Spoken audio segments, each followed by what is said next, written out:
Welcome to the Antony Loewenstein podcast. This week, we're talking about Jeffrey Epstein. The focus will not be on his shameful and outrageous rape and abuse of minors, although I'm not going to be ignoring that at all. But the focus is going to be more on his close ties with Israel and how much of the media is simply ignoring these connections. If you like what we're doing here, please donate. Information's in the show notes. You can watch on YouTube, Spotify, or Apple. Let's get on with the program. And one thing this week, there may be some times where I'm in conversation with my amazing producer, Lem. So if you hear a female voice, that's her.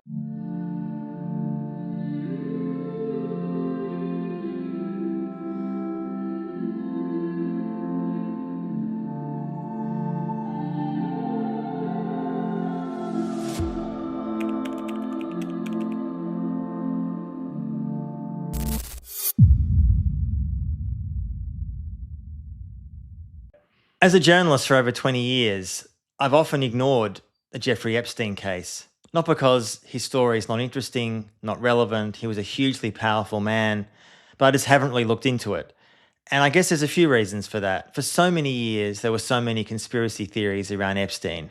People often forget, with the information we know now, that Epstein was not as a well-known figure 20 years ago as he is now, after his death, although certainly people found out during his life his shameful and outrageous and disgusting connection with the abuse and rape of minors. And in fact, he did some quasi-jail time, very soft jail time for that about just under 20 years ago. But one of the things I want to focus on today is something that much of the media has not talked about, and that's Epstein's clear ties with the Israeli state, Israeli intelligence, and Israeli forces. And there have been some outlets that have covered this, principally drop site news in the US. But I want to look at what those ties are, why they're being ignored by much of the media, what this says about our political and media class that is obsessed with Epstein, but not so much the elephant in the room, which is that Epstein was clearly, in some ways, an Israeli intelligence asset. Now, one of the reasons, in fact, I've ignored this issue for years has not been for any conspiratorial reason. It really goes to the heart of how we see conspiracy theories today. Some of you may remember during the 2016 US election campaign for president when Donald Trump was running against Hillary Clinton. There was a conspiracy called Pizzagate, which basically was some bizarre conspiracy that found the New York Police Department had discovered a pedophile ring amongst the Democratic Party, led at that time by Hillary Clinton, in a pizza joint in Washington, D.C. Now, if I say it like that, it sounds bizarre and absurd and ridiculous. And one of the issues around that conspiracy at the time was essentially to say that our countries, our elites, are pedophiles, that we are controlled by pedophiles, that our leaders in country after country are either pedophiles themselves or pedophile supporters. That was a ridiculous conspiracy. It was complete bullshit.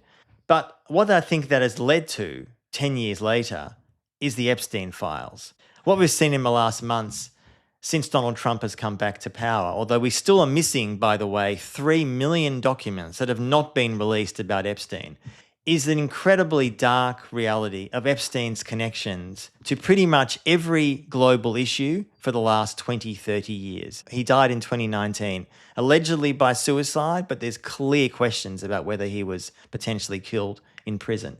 That deep ties to Israeli intelligence, American intelligence, and some of the most powerful people on the planet. Bill Gates, Prince Andrew, Bill Clinton, many others. Now, before we get into that, I just want to acknowledge one issue on this question, and that a whole part of the Epstein story, which we're not going to focus on today, but I want to acknowledge, is that his deep and long and absolutely outrageous life of wanting and raping underage girls. And the documents make it very clear now that he had a whole army of people assisting him, bringing him women. One of the key issues that has been clear around Epstein is his rape and abuse of children. And there's been a whole slew of documents that have come out that have explained this in detail. There was an army of people led by Ghislaine Maxwell, his, partner in crime, who essentially were finding children around the world and bringing them to him and others. I wanted to acknowledge here today that there's a book that was written not that long ago by a journalist called Lucia Osborne Crowley. And her book was about the trial of Ghislaine Maxwell. The book is called The Lasting Harm: Witnessing the Trial of Ghislaine Maxwell. This is how the book is described. In December 2021, Ghislaine Maxwell was convicted of 5 counts of sex trafficking of minors and is now serving 20 years in prison for the role she played in Jeffrey Epstein's abuse of 4 girls. The trial was meticulously covered by journalist and legal reporter Lucia Osborne Crowley, one of only 4 reporters allowed into the courtroom every day. I encourage people to look at that book, read that book, and consume that book, because it goes into great and meticulous detail about what Epstein was about in relation to finding the young girls and children to rape and abuse. And Maxwell was a key participant in that and facilitator. One of the issues that's become very noticeable for years around Epstein is the allegation that I have heard for a long time that he essentially was an Israeli intelligence asset. Now, for a long time, there was not a lot of hard evidence of this. It was innuendo, it was suggestion, it was implied. We have now, I would argue, pretty solid evidence that he was working, at least in major ways and regularly, as a go-between, as a facilitator, as a spokesperson for Israeli intelligence for years and years. Now, what does that practically mean? I don't think it necessarily means that he was going around the world spying necessarily just for Israel, though I think it's clear he was providing information to Israeli officials and officers. The documents that have come out in the last months have made it very clear he was very close to Ehud Barak, the former Israeli Prime Minister. Barak is one of the co-founders of Paragon, which is an Israeli spyware company, which has been complicit with ICE in the US going after surveilling Americans. It's been found on lots of phones of activists and journalists around the world. It's worth saying that in 2025, Paragon was sold to an American consortium of private interests.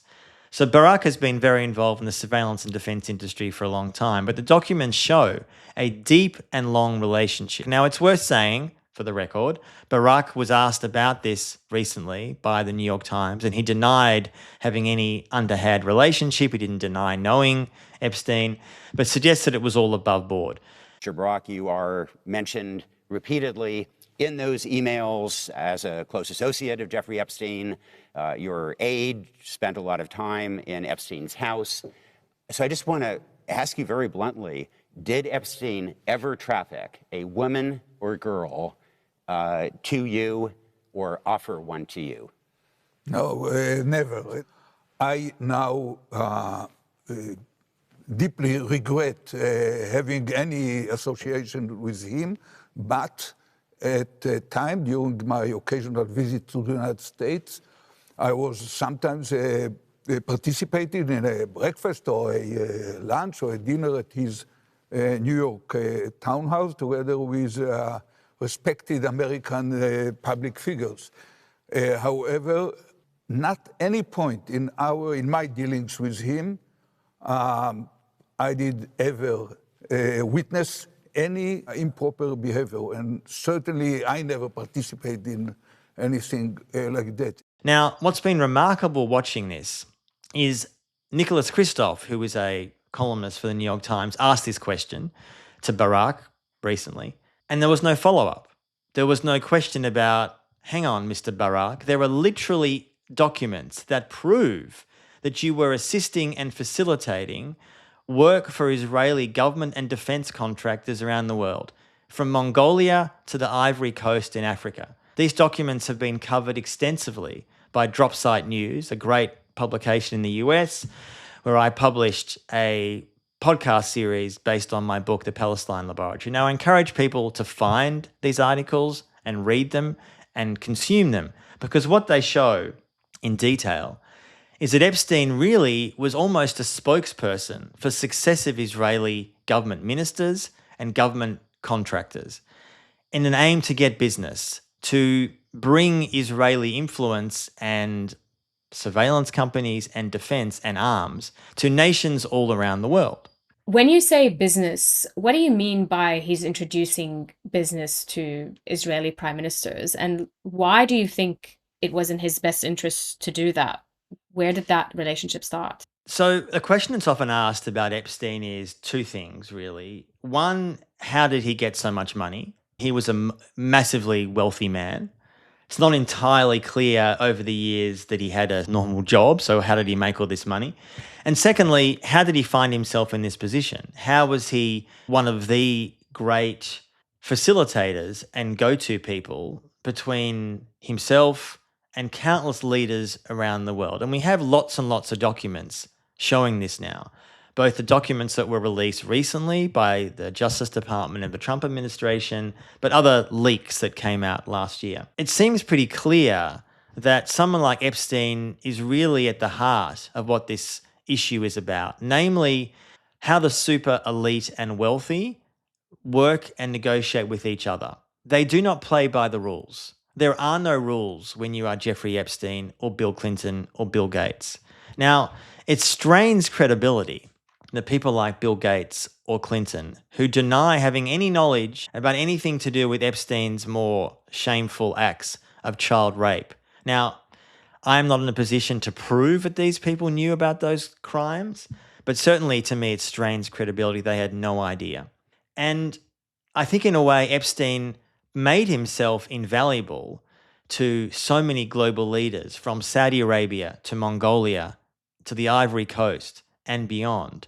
I would think because Israeli security and defense interests wanted him to be in that position. He knew all these people over decades. He built these relationships over decades. He often was messaged by powerful people to be asking to be introduced. Person X writes to Jeffrey Epstein, could you arrange a meeting between this person and that person in New York? Can you arrange some kind of facilitation between this company and this country? He became, from my reading of these documents and this story, an absolutely invaluable linchpin of Israeli interests around the world in the last 20, 25 years. And what's remarkable about that is, as this process was happening, certainly after he was charged and found guilty about less than 20 years ago, there was a knowledge in many elite circles of what Epstein was doing with girls, with minors, with children. It was deemed to be either unimportant or irrelevant for the bigger picture of smoothing the path between various global elites. And it wasn't just about Israeli weapons deals and surveillance technology, though it was partly that. It was actually much more than that. He wanted to see himself at the center of global action. He wanted to see himself as someone who many could not live without. So you have all these documents, some leaked in 2025, some coming out more recently, which show him writing to global leaders from Saudi to the UAE and others, and those leaders writing back, asking to facilitate meetings with others to arrange business deals. Or, for example, when Prime Minister Modi from India went to Israel and a number of years ago, and there were lots of discussions before that visit about what Modi would be doing in Israel when he went there. It was quite a historic visit, and there are some infamous shots of Modi and Netanyahu wading in the water, almost as best friends. And as I've written elsewhere in the Palestine Laboratory, that relationship between India and Israel was not just about weapons, although it was that too. It was an ideological relationship between the countries, that they both have a ethno-nationalist worldview, they both essentially loathe Muslims, and they are sharing those values on the global stage. India, under Modi, is trying to really, I would argue, either remove or certainly isolate the 200 million Muslims in India, and Israel obviously is running a deeply repressive occupation against principally Muslim Palestinians, although some Christians as well. I think in some ways, to understand this story, you need to understand how global elites work. Now, I'm not part of the global elite, of course, but seeing these documents and other reporting I've done over the years on other people, they're really often based on introductions. Can you introduce me to this person? It's not simply person X emailing a leader of a country for a meeting. It's often facilitated by a middleman. Epstein was known as that middleman. And it seems pretty clear to me that when Ehud Barak, the former Israeli prime minister, who was corresponding with Epstein while he was still in government, talking about business opportunities he could get after he left, and he's made a lot of money in the surveillance and defense sector since. There has been, since Barack left office, unbelievably few international media stories to investigate Barack's role. Why is that? Why are there so few stories, even now, when there are so many examples in the Epstein documents of Ehud Barak, a former prime minister of Israel, who framed himself to some extent on the centre left, but actually was a deep believer in endless occupation of Palestinians, as frankly most Israeli leaders are. There's been virtually no reporting on this. And even now, as I said before, when Barak is asked a question by the New York Times about Epstein and dismisses it and says, oh, I'm ashamed of my relationship with him, I should never have met him, there's been no serious stories in much of the global media about the Israeli government and intelligence ties with Epstein or Barak. Why? In fact, what's been happening in the last few weeks is opposite. It is, and this has just struck me as shows that so much of the media is so brain dead on this question. I've seen this covered in Australian press and British press and American press. Now the allegation is that somehow Epstein was working for the Russians. He was a Russian spy. For the record, there is zero evidence so far that is the case. What the documents in fact show is that Epstein was trying to facilitate some kind of meetings between people on behalf of Israel with the Russian Federation and Putin. And yet what we are seeing in much of the Western press is ignoring the hard black and white evidence of clear Israeli intelligence ties between the Israeli state and Epstein and saying somehow it was Russia, which reminds me of the whole Russiagate nonsense in the last 10 years. For those, I'm sure, who remember this, we've been told since 2015, 2016 that Donald Trump is a Russian asset. He's working on behalf of Putin, and what he's doing in America and the world is on behalf of the Russian Federation. Now, there have been ties between Trump administration people and Putin, and he seems to some extent deferential to Putin in the last decade. That's true. But this idea somehow that Trump has been a Russian spy for years, he's working on behalf of Russia, it's complete fantasy that liberals in America tell themselves of why so many Americans voted for Trump. The argument that still exists in many liberal circles today is that Trump only won the election in 2016 because Putin was putting out ads on Facebook to convince and fool Americans that he was his guy. It's absolute fantasy. Yes, Russia was spending some money on Facebook ads to tell Americans about Trump. That's true, and against Hillary Clinton. But the idea that this was not a legitimate election win, many Americans voted for Trump. I didn't vote for Trump because of Putin or Russia. And in 2024, Trump won the election again because many Americans voted for him. I don't have to like that. That's the reality. So now we have a situation where the Epstein files come out. And I saw some clips in the last few days from British media saying, oh, Epstein was a Russian spy working on behalf of Putin, ignoring the elephant in the room, which is the fact, as I said, that Epstein was clearly working on behalf of, with, and through Israeli intelligence, on behalf of the Israeli government. And it's worth saying on this point that Ghislaine Maxwell, his partner in crime, now serving time in American prison, her father, Robert Maxwell, who was a prominent media mogul who died falling off a boat a number of years ago, was clearly an Israeli spy. There's just no question about that now historically, through vast amounts of evidence. Now, does that mean Ghislaine Maxwell was an Israeli spy? I'm not sure, possibly, maybe. But there is a history here, there's a pedigree here. And the fact that much of the media is ignoring that kind of reminds me in some ways of so much of the work that I've done over the years on Israel-Palestine, which is when information is staring us in the face about Israeli actions, much of the media tiptoes around it and prefers to focus on official enemies, Russia, China, Iran, who are malicious governments doing horrible things to their own people. Absolutely. But we have a supposed ally like Israel that is doing arguably as many nefarious things within their own borders and beyond. And yet much of the media has a see no evil, hear no evil. And I think it speaks volumes about the racism that exists and the bias and the colonial mindset that is prevalent in much of the Western press. Some of the revelations that came out, this was in fact recently by Dropsite News, not by mainstream media is in 2006, there was a book that came out called The Israel Lobby by John Mearsheimer and Stephen Walt.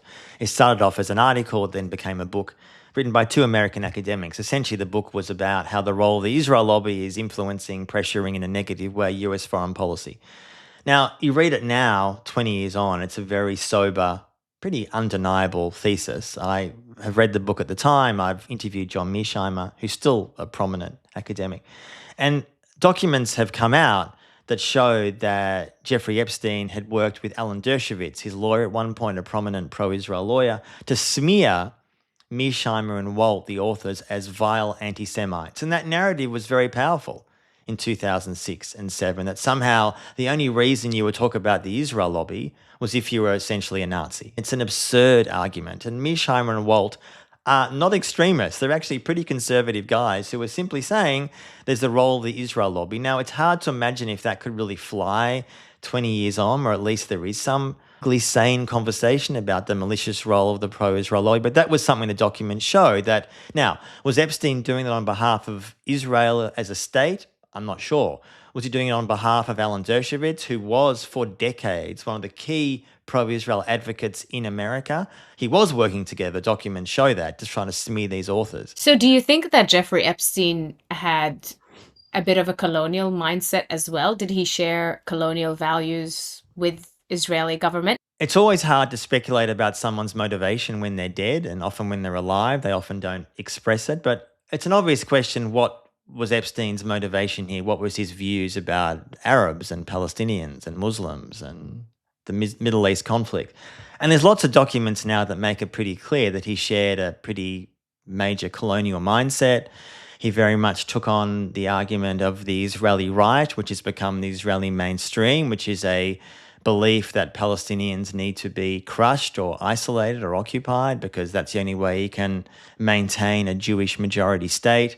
There are various conversations he's had with global leaders and others which have been leaked recently, which show very clearly that a belief that there needs to be far more Jews coming to Israel to maintain that Jewish majority. You know, the caveat to that, and I think it's more because he craved the status, was his friendship with Noam Chomsky.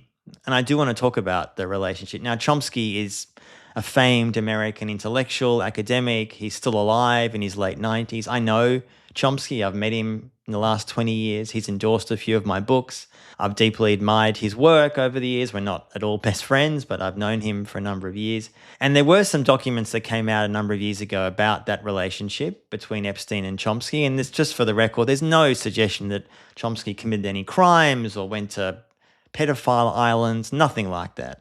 Zero. Nothing like that has come out. It's more the relationship with Epstein. Now, having an email correspondence with Jeffrey Epstein is not a crime at all. And there's huge amounts of people in these Epstein files who simply emailed him or got a response. That's not on its own a crime. Of course it's not. But this relationship went far deeper than that. It's pretty clear. And Epstein, I think, in many ways was giving financial advice to Chomsky. Chomsky's wife died a number of years ago and he was having some financial issues with his family, and Epstein was providing financial advice. Again, it's not a crime in that.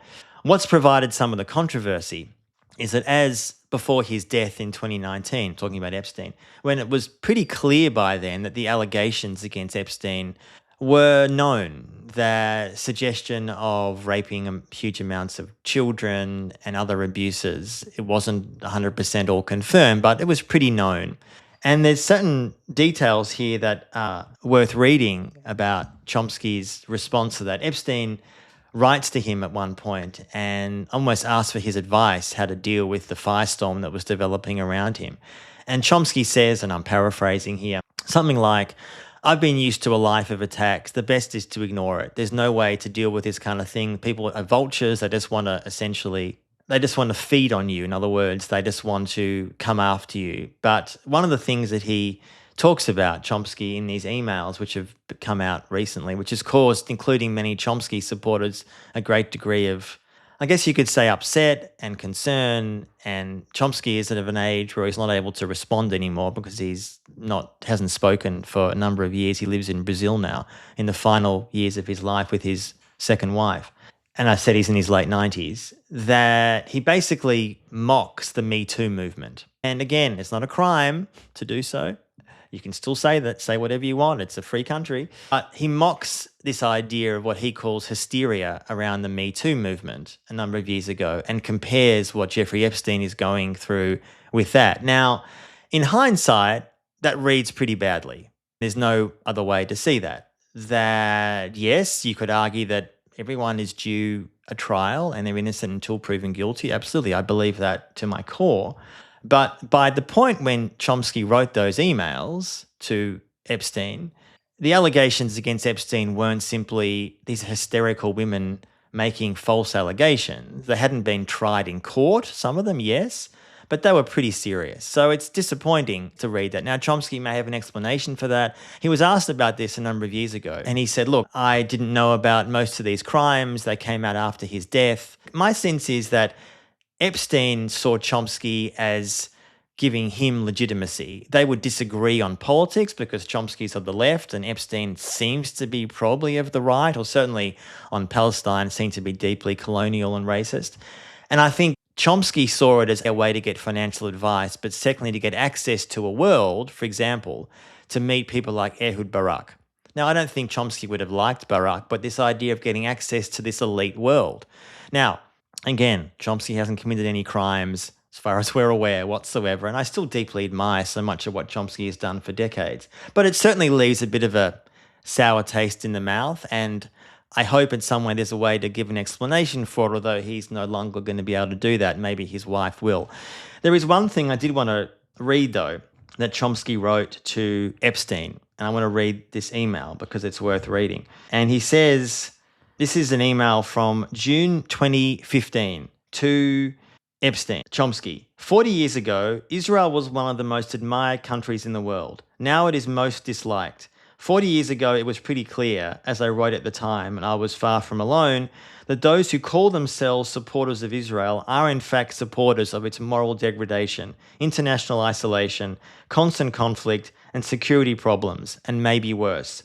So it has occurred. Israel even now has an official whose task is to deal with international isolation. Israelis like to attribute all this to anti-Semitism, which hasn't changed in the last 40 years, or appeal to the "we have no negotiating partner," which won't wash, namely Palestinians. The problem is not Netanyahu. The policies and problems are much deeper. The crucial question is how long and how far will Israel proceed on the course of self-destruction? Now, you read that today, and there's nothing that he said there which is wrong. The analysis is spot on. He wrote that in 2015. He wrote that to Epstein, and he said that to me and others publicly. So I'm not here to defend the Chomsky relationship with Epstein. It's bad optics at best and is not pretty.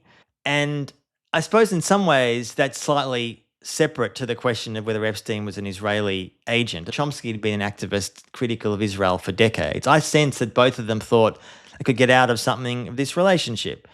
And it seems by the point that a lot of people were certainly aware through reporting of what Epstein was accused of, to maintain a close relationship with Epstein and still seem to be defending him, at least privately, is not a good look. Do you think you would have been friends with Jeffrey Epstein if he decided to come on this podcast? You know, one of the things as a journalist is you often correspond with people you don't like. You don't think much of them. They may have committed war crimes. I've spoken to various Israeli officials, for example, who I know have killed Palestinians who have committed war crimes. And I speak to them because I want to get their opinion, because I'm interested in their insights. Doesn't mean you endorse what they say by speaking to them or emailing them. The actual act of emailing Jeffrey Epstein is not a crime. Talking to him when he's alive is not a crime, nor should it be. As a journalist, I would think if I had the chance 10 years ago, 15 years ago, to speak to him, if he was going to give insights into his life, which I suspect he wouldn't have beyond propaganda, yes, there's nothing inherently wrong with having a correspondence with someone. That's what journalists, or at least good ones, often do. You speak to people often you don't like, often you hate, in fact. And it was pretty clear while he was alive that he was a pretty ugly guy for a range of reasons, not least raping children. Now, Would I have Jeffrey Epstein on a podcast today, my podcast, if he was alive? Yeah, I don't know the answer to that. Now, that might be surprising to people. Why would you want to speak to someone like that? I would speak to Netanyahu tomorrow if I had the chance. No question. I would ask him tough questions. I think the role of a good journalist is to often speak to people you fundamentally disagree with. War criminals, ethnic cleansing endorsers, crooks, thugs, pedophiles. Speaking to someone does not mean you endorse them. How you engage with them and speak to them, that is what matters. So if I had the chance to speak to him if he was alive, I may well take that. But I would give him an incredibly hard time, which frankly he often didn't speak to lots of media, and I would do my best to at least expose him in some way. And that to me is a healthy thing for an investigative journalist to want to do, not forgetting, and this is the key point, not forgetting through all this, the victims, his many victims, children who were raped and abused, children who are now adults. They need to be the centre of one's thoughts and considerations and justice. And I know that the woman that Epstein was married to right at the end of his life was left with a huge amount of money when he died or was killed. And there's still justifiably people who are fighting for some of that money, victims, and they have every right to get that money. So would I speak to him if I could have at the time or now? Yes. Would I feel it was like speaking to a monster? Yes. And both can be true. Thank you so much for watching and listening to the Antony Loewenstein podcast. It's been a really interesting journey since we launched in December 2025. If you like what you're hearing and watching, please support, donate. All information's in the show notes. You can watch on YouTube, Spotify, or Apple. Please send to everyone you can, friends and especially enemies, and more next week. Thank you.